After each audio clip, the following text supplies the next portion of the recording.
Okay, I think we'll make a start. I'm Alison Rees. I'm an assistant director at Cascade, and I'm responsible for the ExChange events. And I'm really pleased to welcome Peter Unwin. Peter is the principal lecturer at the University of Worcester, and he also chairs the Worcestershire British Association of Social Workers.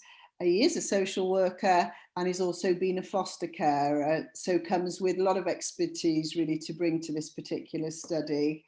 Also like to welcome Becky Meakin, who is from Shaping Our Lives, who's done a wide range of research with marginalised communities and works it also with policy improvement. So we're really very much looking forward to your presentation this morning. Quite exciting, quite different, and obviously would be very helpful to taking foster care forward. So thank you very much. Okay, thanks, Alison.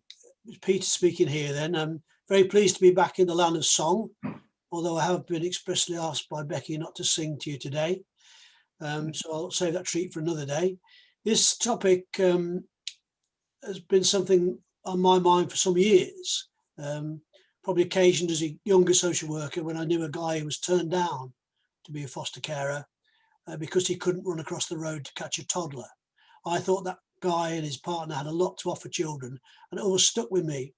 And when we got a chance to bid for this money alongside Shaping Our Lives, we very much jumped at the opportunity, and we hope that as you watch the film clip that we're going to start the session with, and then listen to the presentation, and as we have a debate, we hope that you'll see this as a serious proposition to change the culture of foster care rather than some niche and kind of, purely academic, wacky idea that will never work in the real world. So we're very optimistic about the culture changing potential of this work, and we look forward to a lively debate at the end of our presentation.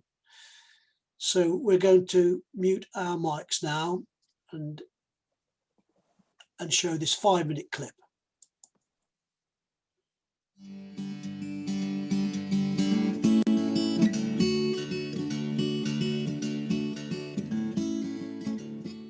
So I became interested in fostering following some voluntary work that I did.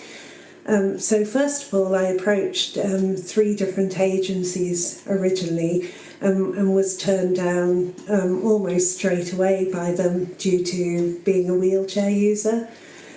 So I actually left it a while before trying something else and approached Liverpool City Council. Luckily, Liverpool City Council were quite different and positive about what I could offer to a looked after child. So I went through the recruitment process with them, which was quite supportive and positive again. So I got approved as a foster carer 3 years ago now. I began my role with 2 easier placements, perhaps with younger children, and they were short term. I now have a child who was considered very difficult to place and was about to be placed out of the Liverpool area due to extreme behaviours and her own special needs.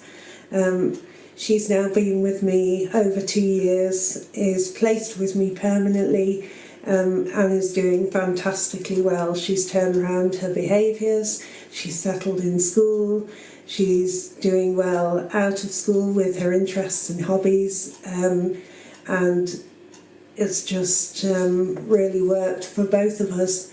How long have you been a foster carer? Just 8 years.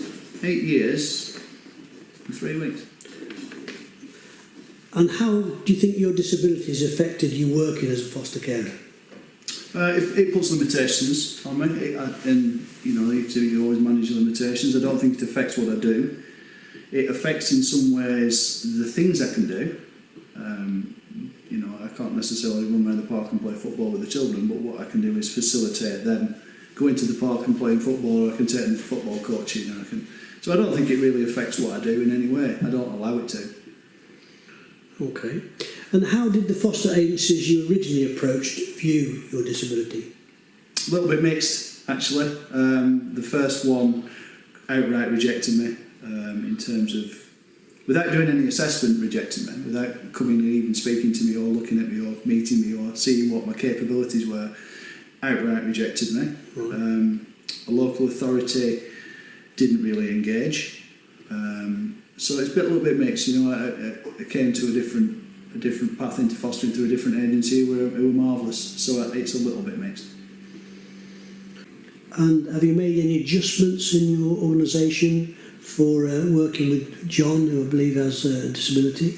Yeah, we have. So we've looked at the training venues as one example that we use across the area where John lives to try and make them accessible wherever possible, and that's led to moving a few venues so it's easier access for people. We're looking at the terminology we use on the website as well, looking at the case studies we use to try and promote to people that fostering is a possibility for people with disabilities. I've been a foster carer for 28 years. I lost my sight 6 years ago, literally overnight. I've not lost all my sight. I'm severely sight impaired, so it has allowed me to carry on fostering. I've had to make quite a few changes to the way that I foster and the ages that I foster. Obviously, because I can't run around after the toddlers like I used to do. Can't keep them safe in the park and things. With the babies, it makes a difference in the way that I make the bottles up. I bought a special kettle that only pours one lot of water out at a time into a bottle so I don't burn myself. I buy bottles that have got quite dark markings on so I can see the measurements. It seems a bit silly, but I'm very careful what clothes I buy because of buttoning the buttons up, and I've had babies with poppers here, there and everywhere and almost back to front, but they don't mind. I'm not as good at being outside as I used to be at taking babies for walks, but I've got a very good family and we tend to do it all together. As part of the research project, we launched a marketing campaign aimed at targeting disabled people direct and getting them to think about becoming foster carers. To do this, we used a variety of imagery. The main one we used was disabled, and we emphasised able in the wording, just to see that we saw the potential in people who live with a disability. We also had a second set of artwork which was disability, which again emphasised the ability. And it was just basically challenging disabled people's perceptions and getting them to think what they can do and what instead of what they can't do, and ruling themselves out. We feel it's worked quite well, and it's very much an ongoing campaign really, what we're going to do over the next few years.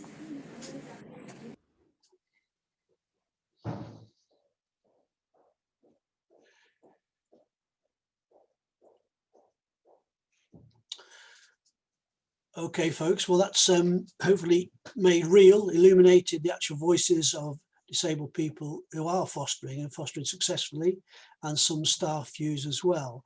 So this project was co-produced between ourselves, the University of Worcester, Shaping Our Lives Disability Network and Service User Organisation, and also with the Foster Care Co-operative, who are the only cooperative foster care in the country. We work with them, so we had the employer perspective as well to hopefully keep our feet on the ground. And I'll perhaps just introduce the drier slides by saying that it was a very difficult project to get off the ground. We'd done a pre-survey, we got very few replies. Nobody really seemed interested very much in this as a real project of any priority. And it was a real struggle to get 4 pilot sites and to get agencies looking at this in a serious way. Our kind of contention is that we think this is a win-win for everybody, for disabled people, for children needing a better choice of placements, and for organisations themselves. So I think that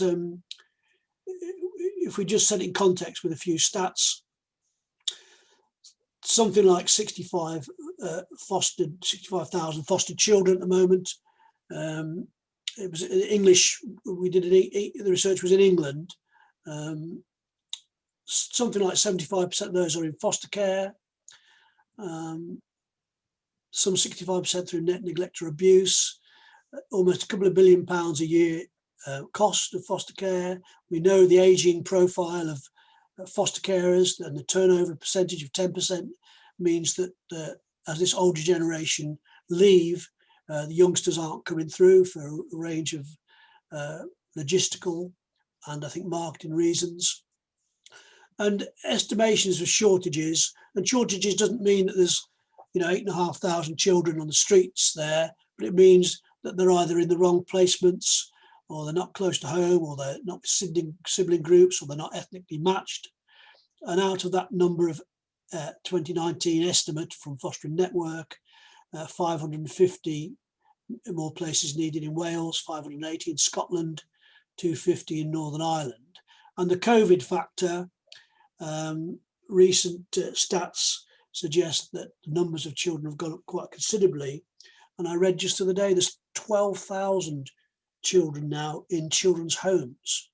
And the preferred option for most children, I mean, some children do need to be not in foster homes, but the preferred option, as we know over the years from research, is that foster homes would be the best substitute care placement. But the structural issues of poverty, neglect, having been worsened by COVID, make the issue of the ongoing issue. This isn't a new issue. Those of you in the business will know for some decades there's been a shortage of foster carers across the UK. So next slide, please, Sian. There's also a disproportionate number of disabled children in foster care, something like 10%, but there's no culture within fostering that includes disabled people. So there's a lack of role models for those children. And on the reference group we had for this research, we did have disabled people, and we had disabled people who've been care leavers. So we had like the lived voice of care experienced people as well on our steering group. And unlike many steps taken in recent years across the UK, where fostering has embraced people from different ethnic backgrounds and sexualities, people who rent, this same outreach or equality of opportunity doesn't seem to have been offered to disabled people. This may be due to stigmatic and pathological views of disability, the things that people can't do rather than what they can do. They're seen as liabilities rather than assets. And there is also the issue, the culture of fear and sanctions brought about by the rather punitive disability benefits approach to disabled people these days, that should we step up to fostering and its erratic income streams, will we never get back benefits we've often worked for over years? Not that all disabled people are on benefits, but those who are, this is a real culture of fear. Next slide, please, Alison. Sian, sorry. Well, we bid for this project for the reasons of being aware that we wanted more diverse foster placements to better match with children. The issue of the role models that disabled people who've been through many issues, their adaptability, their resilience. You heard from Linda, who lost her sight, but she didn't give up. She just adjusted her offer, and fair dues to Oldham, who didn't tell her she could no longer foster, but they debated with her how they could foster. John Poughton, who spoke there from NFA up north, how the trials and tribulations he's been through, and how he's used those as strengths to help the range of children he's had. The genuine belief that we could offer equality of opportunity to a neglected part of our society. And I think the push that's become even a bigger or a greater push, or become a greater challenge, shall we say, since COVID, for disabled people to gain employment. something like 3.3 million disabled adults of working age are unemployed in England, far, far higher than people who are not disabled. So we did also make out the case, which I think helped convince the funders, that this could also be a way of moving those disabled people who perhaps were on benefits, or albeit they will keep some benefits, as I'll talk about in a minute, to get them to move into work, and also to raise this whole ability awareness of disabled people as assets, not liabilities. Next slide, please, Sean. So I got this idea from Donald Trump, win-win-win. A win for children, a win for disabled people, and a win for fostering agencies' recruitment issues. Next slide, please, Sean. We found 4 pilot sites. The research was billed as a pilot study, the research we bid for. We got 4 pilot sites, 2 in local authorities, 1 urban, 1 county, 1 charitable and 1 private sector. The charitable sector one dropped off, unfortunately, after 12 months, as the new management said they didn't see what this project was about, and they didn't want to commit staff time and money to it when they had other priorities. And sadly, that attitude did reflect much of what we battled with in the first place in trying to get pilot sites, and indeed trying to get anybody interested in disabled people as foster carers. So it was hard work getting this task going. The initial survey we'd sent out before the research got a very poor response rate, and got quite a few negative attitudes, such as, we would be interested, but our office is upstairs, full stop. You know, talk about creative thinking about embracing disabled people. We did get some of the pilot sites from those surveys. They'd actually been one of the few people who replied, and we got the others from just networking, really. We then surveyed those 4 pilot sites about what they knew about disability and how they would view perhaps working with disabled people as foster carers. The training was delivered by Becky herself, a disabled person, and this in itself was perhaps a bit revolutionary. Many of us have been on, you know, equal opportunities, diversity training, but I bet there's very few watching this webinar who've been trained by a disabled person, and it brings a whole new illumination to the issue. We did an audit of websites for their language, their advertising materials. Did they use phrases like, you need to be fully fit? I mean, what does that mean? Again, how many of you are fully fit? What does it mean? And if you're a disabled person who's been knocked back 2 or 3 times, are you going to perhaps look at a website that says I've got to be fully fit? And one of the things is that John Poughton, Linda, Alison, they're exceptional people. They got turned down 3 times, maybe. Well, Linda didn't actually. Linda became disabled, but John and Alison and some other people we interviewed, but they're exceptional. They got back up again. Yeah, how many people would do that? They shouldn't be exceptional. They should be regular disabled people who get equality of opportunity to prove themselves. And we also looked at were there any role models, and there weren't. I think the only role model we found at the time was that of John Poughton on NFA, and even his great profile was hidden away. Only Alison, when we found Alison from Liverpool is the only case study that is profiled anywhere near the front of a website across the whole 600 or so organisations, fostering organisations in England.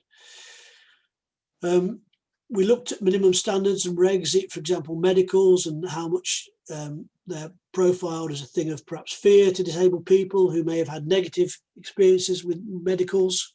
And we tried to put into context that, you know, medicals don't pass or turn down somebody, but they need to be carried out, but they need to be carried out as part of a holistic assessment.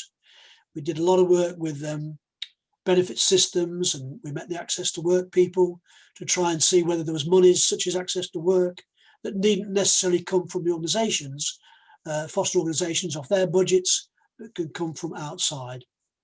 And we did manage to get, in the end, 12 case studies from the whole of the UK, and some of them you've just seen. And we met with a range of disabled people, DDPOs, disabled people's-led organisations. Next, please, Sean. The survey asked questions to staff about disability awareness and perceptions. Obviously, we guaranteed confidentiality, and we tailored our training session that Becky delivered to the needs identified in that survey. Next, please, Sean. The training needs analysis of the staff found that the kind of reasons why they perhaps thought that disabled people couldn't in general become foster carers was around their cognitive and mobility issues, difficulty of communication and mental health issues. And there was a concern that, a legitimate concern that, as would go with any applicant, that they must be able to meet a child's safeguarding needs. But some of the more negative views were perhaps that the child would automatically become the carer, quite a pathological view of disability, and very much seeing in their mind's eye, I think, disabled people as a person with very severe and complex disabilities, rather than recognising perhaps that there was a spectrum of disability, and people with a range of disabilities can perform, can hold down jobs, and do hold down jobs if only they get the chance. On the more positive side, many staff recognised that the battles that disabled people face to have even got to the stage of considering being a foster carer are great life experiences to pass on to children, and bring with them great empathy about children who've also had raw deals in life. And the big stress from staff was that it's all about matching, isn't it, whether the carer is disabled or not. And again, part of our contention would be, well, if you had more disabled people on your books, if you're a foster agency, you may be able to match children much better, rather than ignoring that whole section of the population. Next, please, Sean. We found that 55% of the respondents in the teams found that felt they were confident about talking about and with disabled people. Interestingly, I mean, I grew up in the days of generic social work, when social workers work with adults and children. But it was interesting to me to find how many fostering social workers had only ever worked with children and weren't comfortable about working with disabled people in terms of language, approaches, legislation, rights, benefits, etc., etc. 30% of respondents were confident that they could make things accessible. 25% were confident that they could make sure that services are accessible to people with mental health issues. 25% were confident about we can make the buildings more accessible. And indeed, we did do some of that as part of the action research side of the project. Most respondents hadn't heard about co-production, this idea of working together with service users, disabled people on a shared power basis. And most social workers and managers reported that they knew a little about the Equality Act, but didn't really understand its implications. Next, please, Sean. So we also carried out a survey with foster carers, and we did 12 interviews with disabled foster carers. The surveys across the 4 pilot sites asked all foster carers questions about what they thought about the disability in foster care, and most reported they would support and they'd work and help with colleagues who were disabled. Only 3 of the 21 who carried out the completed the survey in the 4 pilot sites were themselves disabled. There was interest in working with disabled people as buddy foster carers, possibly helping with transport, for example.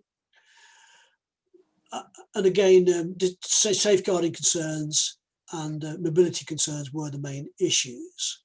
And as you'll have seen from the YouTube clip earlier, that's available on YouTube, just as disabled foster carers, people, once they get past the discriminatory attitudes and get proper assessments, the experience seems to be, from these very small cohort we managed to recruit, that they're in fact equal to other people in terms of their ability to perform excellent foster care. Next, please, Sian.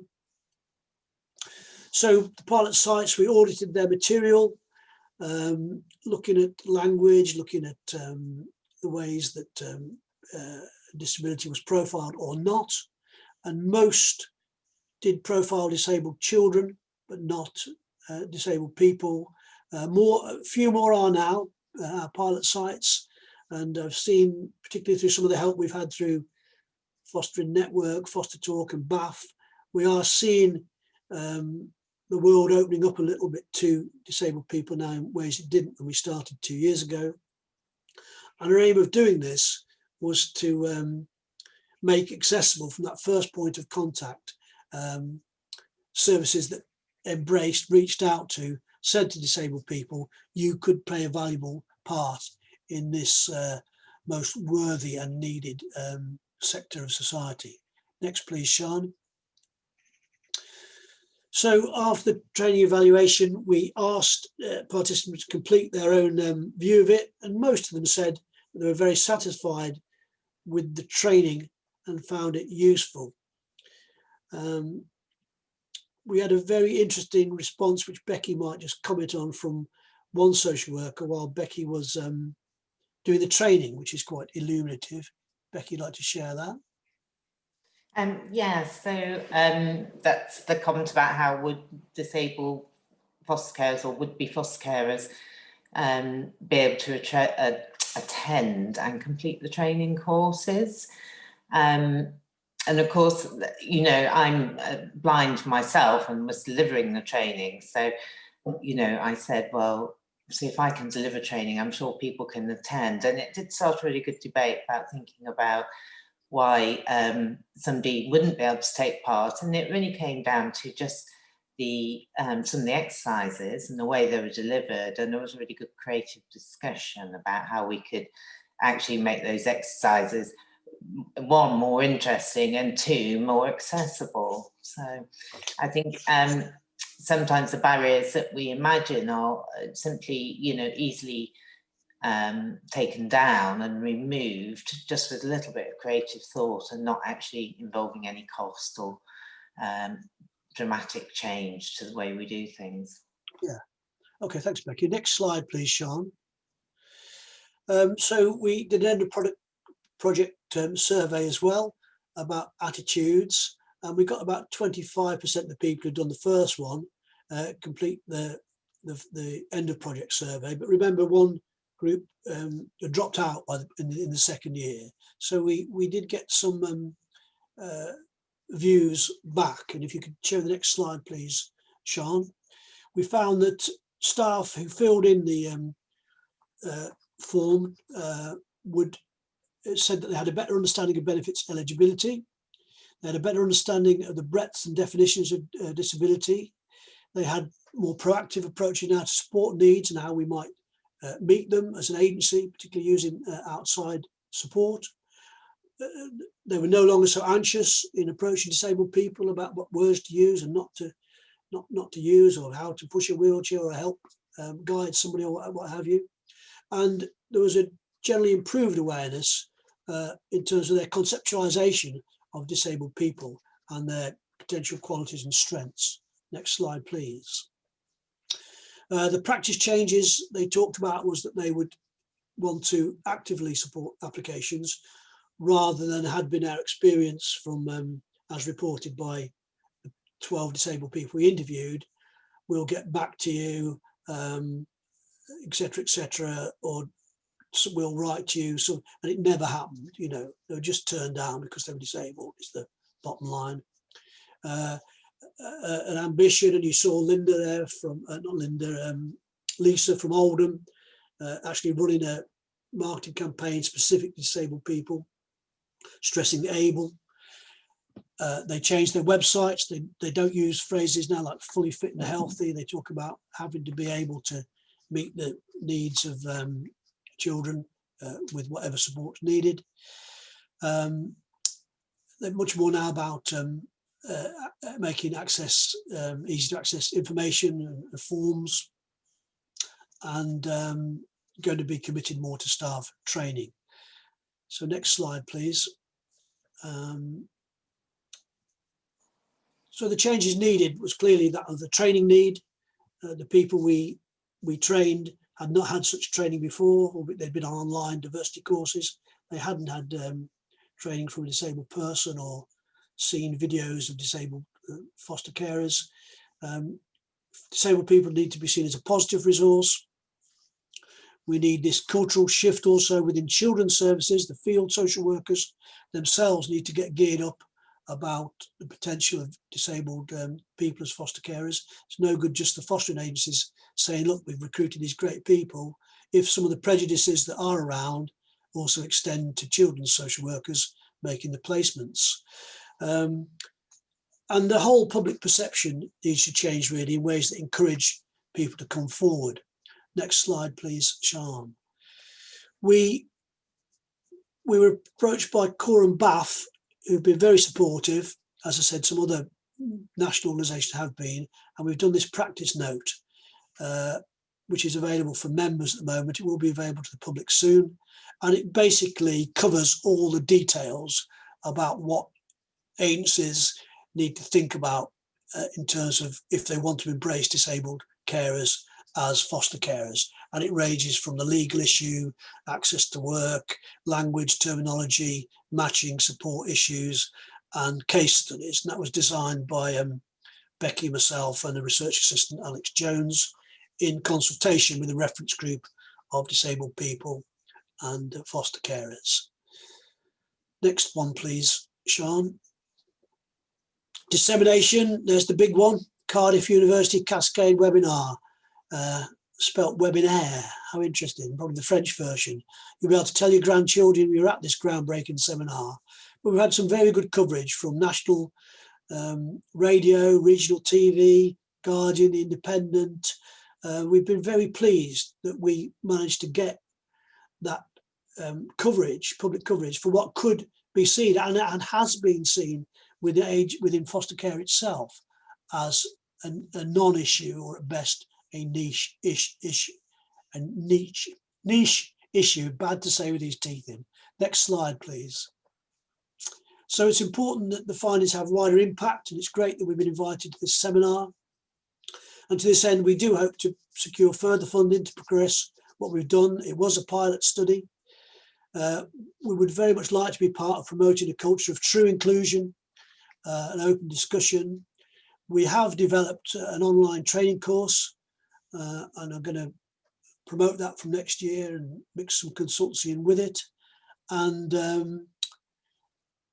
we very much believe in this win-win-win, and that if we can get a much more inclusive attitude to the recruitment of foster carers, that will generally derive mutual benefits. Everybody will benefit from this approach all the way around. Okay, Sian, next one. Key areas we still need to work on, everybody still needs to work on, and that's attitudinal, including children's services, effective reach out, because disabled people's organisations themselves need to wake up really to the fact that they could play a role. They need to know about fostering. So it's a two-way street, mutual benefit to them as well. It's not been in their culture. They've never been reached out to. There are no role models until we've got these few captured on the video. The knowledge about what disabilities are, what benefits are really available, what ones would you lose, and it's actually very few. If you foster, it's quite a generous system. What outside resources like access to work are available. Disabled foster carers need to be championed. People like John and Linda and Alison need to be at the front of their websites, just like Alison is in Liverpool.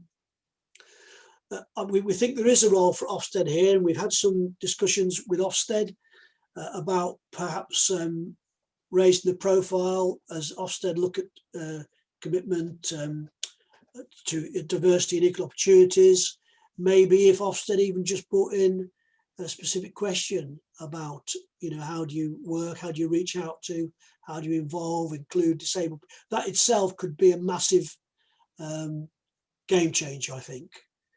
We're still working with the DWP on issues of benefits and access to work, and we would love to see a national or regional rollout as the next stage of this work, which could track progress, because that's the other thing that wasn't there. Agencies didn't track. Nobody else tracks figures. There's not figures about how many disabled people are in foster care, how many get from first point of inquiry to conversion.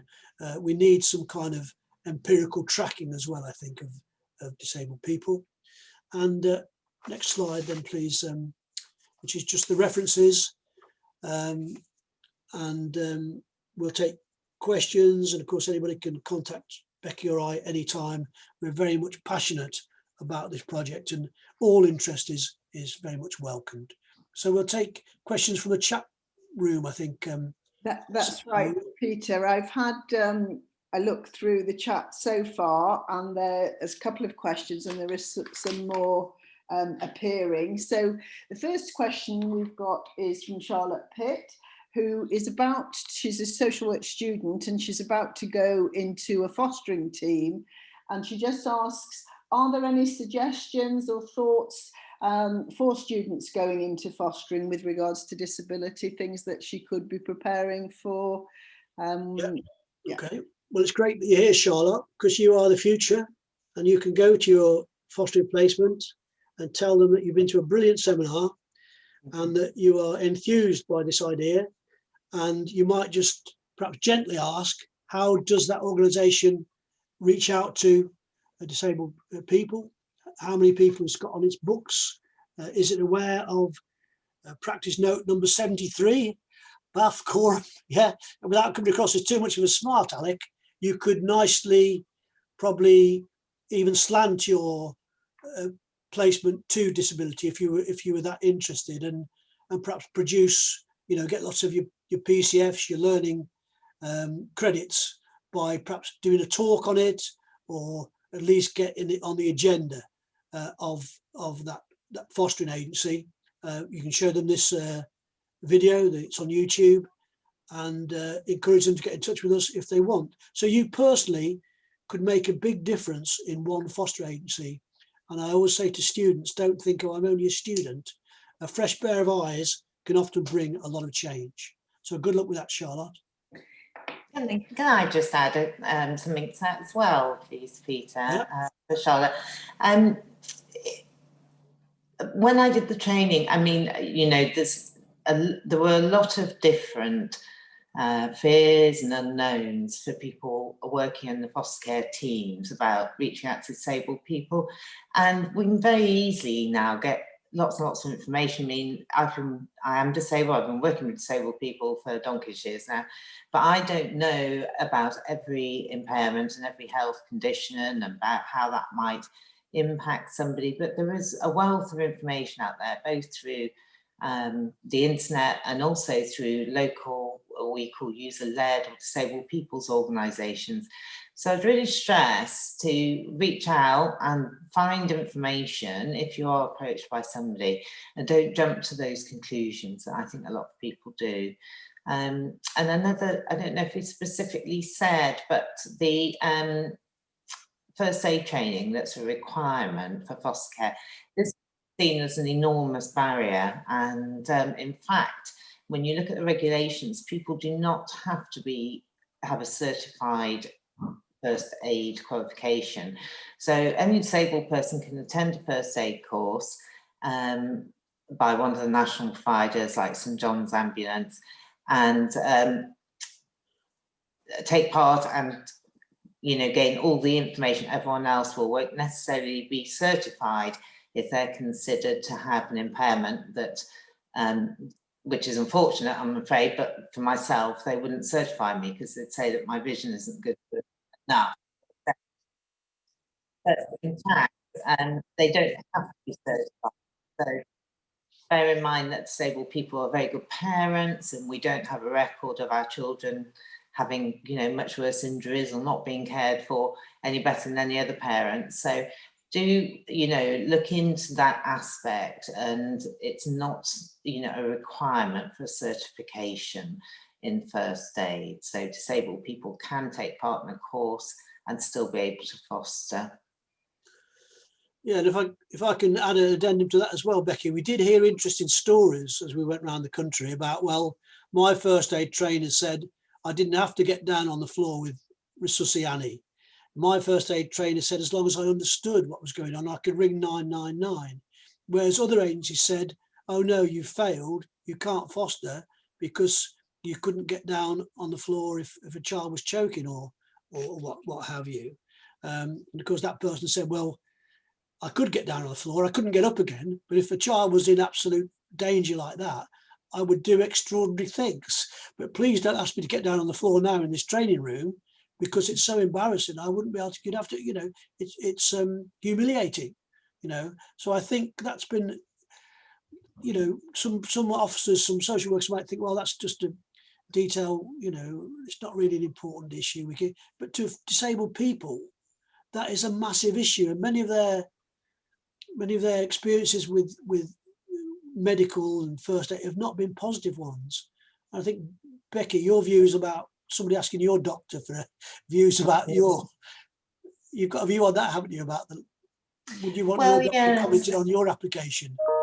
Absolutely. So, I mean, my GP really wouldn't have an idea. My eye consultant, who's been treating me for 25 years, would have a much better idea at what my abilities and capabilities would be and what my barriers would be.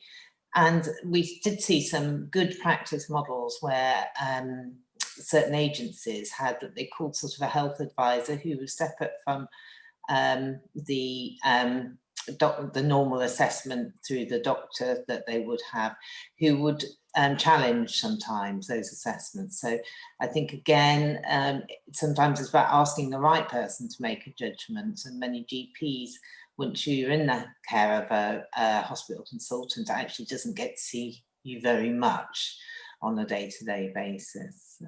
Yeah. Okay.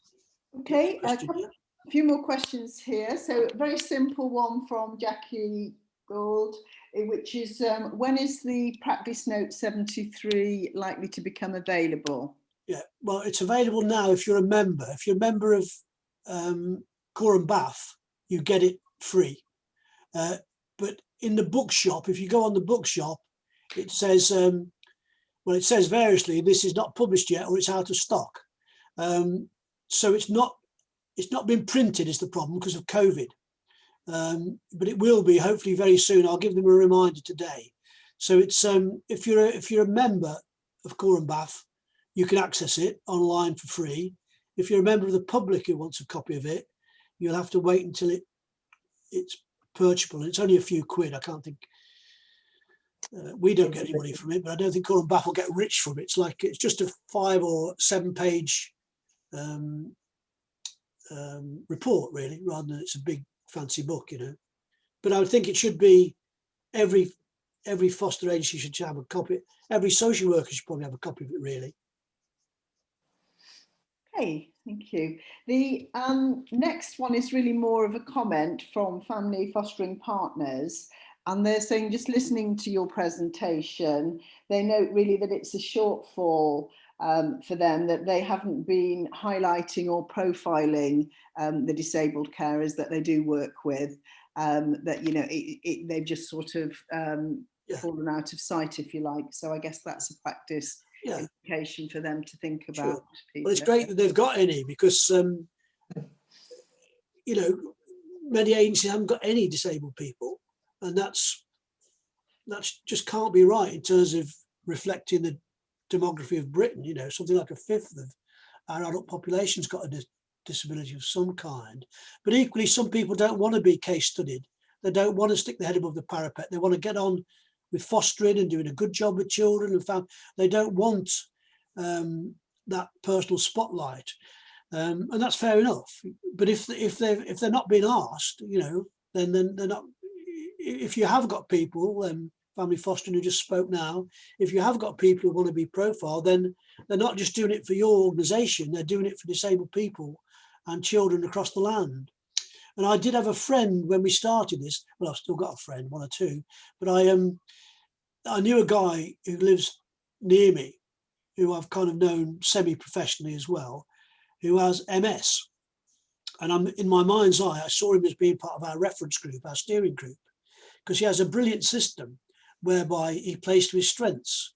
He has a partner, but he drives the children to school. He comes back, he has a nap at 11 till 11 o'clock, and he gets up, has a bit of lunch, does what then he picks them up again, and he dovetails with his wife. But he said to me that, oh, sorry, Peter, I just can't do it because they'll take my car off me. I said, what do you mean? You've got MS, you're seriously disabled. He said, oh no, he said, I just couldn't, if I'm associated with the university and I'm in the paper, the benefits people will think I'm a fraud. And I'm saying, well, there's no way they do that, mate. You've got MS, you're seriously, of course you could keep your mobility car, but in his mind, and he's not an unintelligent guy, this was going to happen. This was a real fear, yeah? So I think we mustn't underestimate that. And I think the other thing that foster agencies don't take into account is where there is a partner, and there's not always. Alison fosters as a single carer, then between them, they can often make a very strong team. And a case springs to mind in the Midlands of a person who had a woman, very significant degenerative disease, and her husband needed to help her wash and dress. But she was the driver.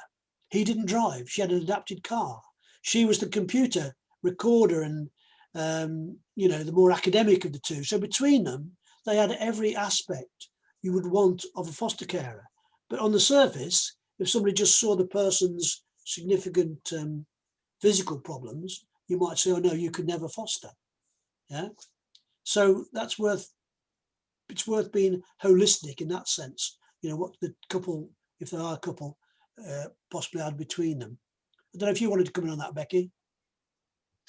Yeah, absolutely. I think one of the things that I felt very strongly about when me and Peter talked at first about putting this project together is that the strategies that many disabled people have in place for their day-to-day lives actually create fabulous frameworks for children. And of course, most people, they find a way and means to get everything they want to do done in a day, even though it might be a different approach. So I think we have to always focus on those sort of the positive assets, and particularly the strategies and the approaches that disabled people have, because I think we touched on in the presentation, but there's a very strong parallel, and there was some great feedback from one of the disabled foster carers about a child who had been inspired by that person's ability to get on with their day-to-day lives despite the impairments that person had. And the foster child said, well, basically, if you can do it, why shouldn't I? So, yeah, I think there may be some limitations, but it is a limitation that's actually going to be a limitation that's going to impact a foster child, or is it just something that can be approached in a different way? And certainly I would say that the average disabled person is a master of organisation and planning. And that's the sort of structures that are very valuable to children who are being placed into that sort of care situation. Okay, thank you. We've got another question here from Kathy. She's an independent social worker assessing fostering applicants, and she absolutely believes that local authorities and independent fostering organisations are missing out on what could be a valuable resource. But she just wanted to say that most disability benefits are awarded according to impaired daily functioning, and I guess as sort of deficit based. And she wondered how that would conflict with the evidence required to look for the capacity to foster. Can I just pick that up, Peter? Yeah, sure. So, yeah, so the personal independence payments, which is the key one that compensates for daily living barriers effectively, is nothing to do with your working life. So I'm a full-time worker at a senior level. I also have a personal independence payment award. There should be no conflict between the two. And I have to say, I mean, I will tell you, when I went for my personal independence payment assessment, the rather cheeky assessor tried to draw on what I was able to do in work. And because I know my rights, I said, it's not relevant to this. This is about my independent living skills. The agency, we actually contacted Justin Tomlinson, sorry, I forgot his name for a minute, who's currently the Minister for Disabled People. And we received a letter that's actually enclosed in our report, I think, as an appendix, isn't it? That, you know, benefits should not be impacted, particularly disability-related benefits, by becoming a foster carer, but they always have a sort of catch-all comment of, obviously, though, if your circumstances change, we would like to reassess you to ensure that you're receiving the appropriate level of benefit. We don't live in a very fair system, and I can understand that people would be concerned, but I think it's that giving people the confidence that, you know, benefit that's there to support somebody in their daily living skills shouldn't then be threatened or taken away.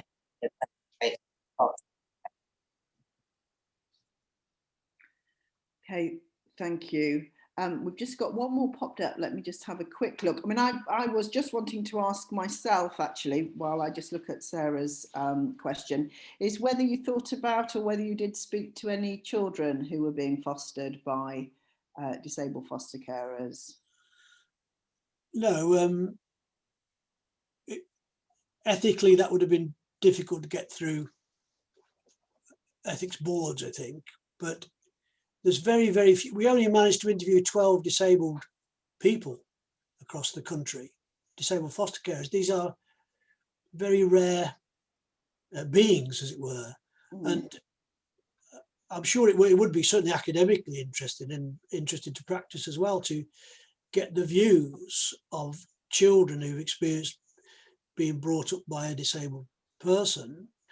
But that wasn't part of our brief. We did get various anecdotes. I think Becky shared one there about, you know, I see what you struggle with, I'm going to change my ways.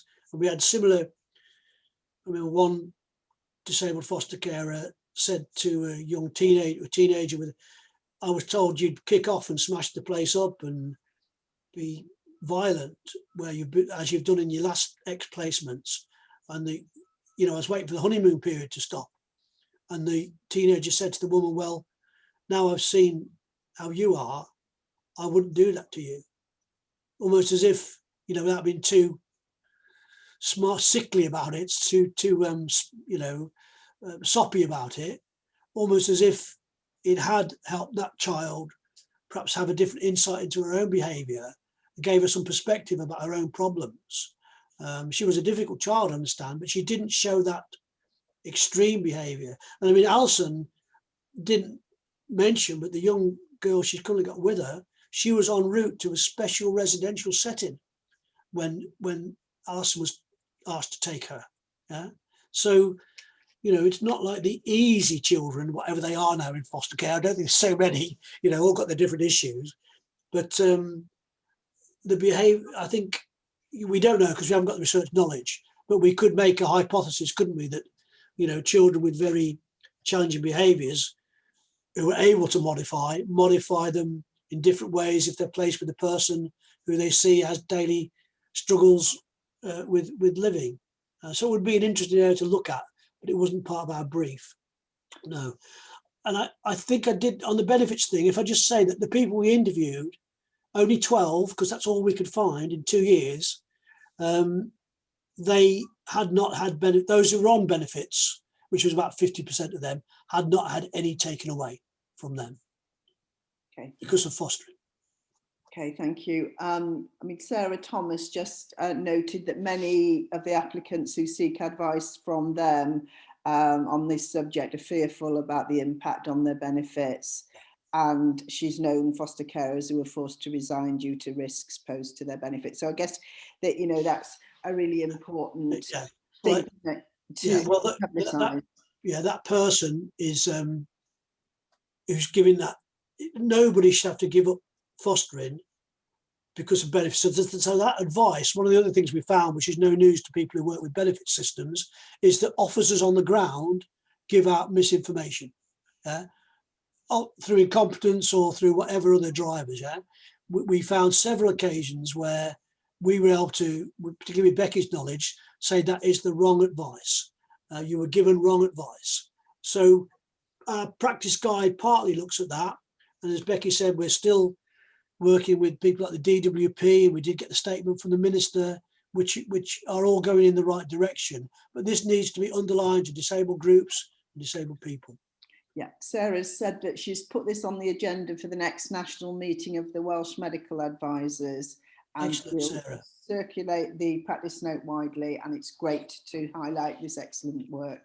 Brilliant. Now, we're at 58 minutes past, so I think haven't got time for any more questions, just possibly time for a comment for both of you. But I also just want to say thank you very, very much. This generated lots of interest, and other people who would like to make contact with you, etc., on the chat. So, you know, it's been a fantastic seminar. I don't know if you've got any final concluding things to say, Peter or Becky. I've done the talking. Come on, Becky. I was saying, this is co-production. We have challenged the Access to Work team, which is a government funded scheme to support disabled people in work. They recognise that, one, they have never advised their own advisors on this matter, and two, that they have a minimum threshold for people who are self-employed, which of course some foster carers will be, a lot of them will be self-employed, and this may be a barrier, but they absolutely said that foster carers, disabled people who become foster carers, should be able to apply to the Access to Work scheme, which would enable people such as deaf people to have BSL interpreters, people to have equipment built into their computers, or things. So do look out for that. They did say about November this year, which we actually have realised now in November that there would be new guidance hopefully ready. So but again, you need to push. The advisor you get on the end of the phone, if they say from Access to Work, no, you can't claim, that needs to be challenged again, because people should be able to claim. Okay, thank you very much to both Becky and Peter. Lots of really positive comments in the chat, which you'll be able to look up afterwards. So thanks once again for a really interesting seminar.